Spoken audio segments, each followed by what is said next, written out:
বিভিন্ন এলাকা এখনো পানির নিচে তলিয়ে আছে। রাজধানীর এই জলাবদ্ধতার পরিস্থিতি জানাতে নয়াপল্টন থেকে যুক্ত হচ্ছেন সহকর্মী কামরুল হাসান। কামরুল, এখনো কেন পানি নামছে না এবং যেটি বারবারই বলা হচ্ছে সিটি কর্পোরেশনের তৎপরতা, সেরকম কিছু চোখে পড়ছে কিনা?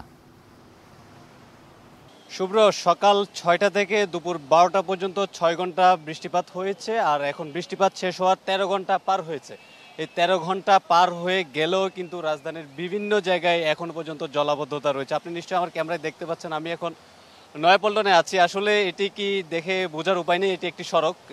যে পরিমাণ পানি জমেছে দেখে মনে হতে পারে এটি কোনো খাল বা এই ধরনের জলাশয় বা এই ধরনের কিছু একটা মনে হবে।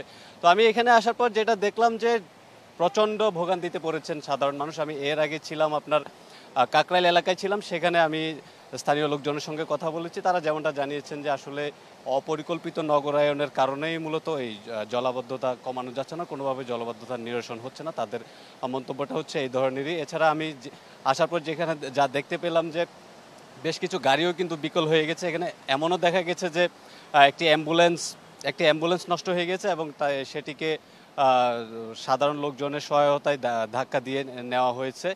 এই ধরনের ভোগান্তি আসলে ছিল এখানে। তো আরেকটা বিষয় একটু জানাই যে আপনি যেমনটা বলছিলেন যে সিটি কর্পোরেশনের কোনো তৎপরতা আছে কিনা, আসলে সিটি কর্পোরেশনের তেমন কোনো তৎপরতা কিন্তু আমরা এখানে এসে দেখতে পাইনি।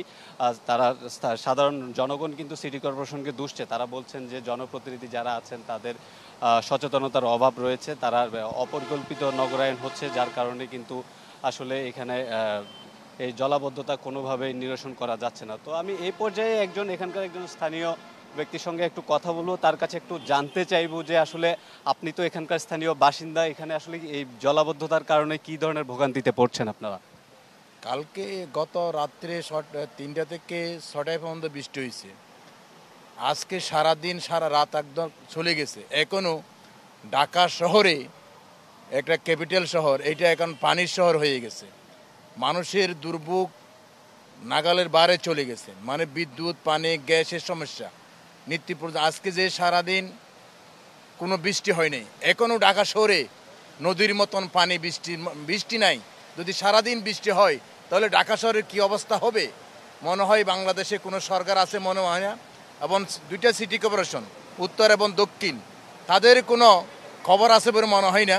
সারাদিন যে আপনি শুনছিলেন একজন যে এখানকার স্থানীয় একজন ভোগান্তির কথা বলছিলেন। তো আসলে রাজধানীবাসী যেটা বলছেন যে পরিকল্পিত নগরায়ন চান তারা, এবং জনপ্রতিনিধি যারা আছেন তাদের কাছে দায়িত্বশীল আচরণ আশা করেন তারা, যাতে এইসব বিষয়ে ভোগান্তির বিষয়ে আসলে কোনো কথায় সীমাবদ্ধ না থেকে তারা পরিকল্পিতভাবে বিভিন্ন পরিকল্পনা নিয়ে যাতে নগরটাকে ঢেলে সাজান। তো এই ছিল রাজধানীর নয়াপল্টন থেকে আমার কাছে জলাবদ্ধতার সবশেষ ভোগান্তির খবর।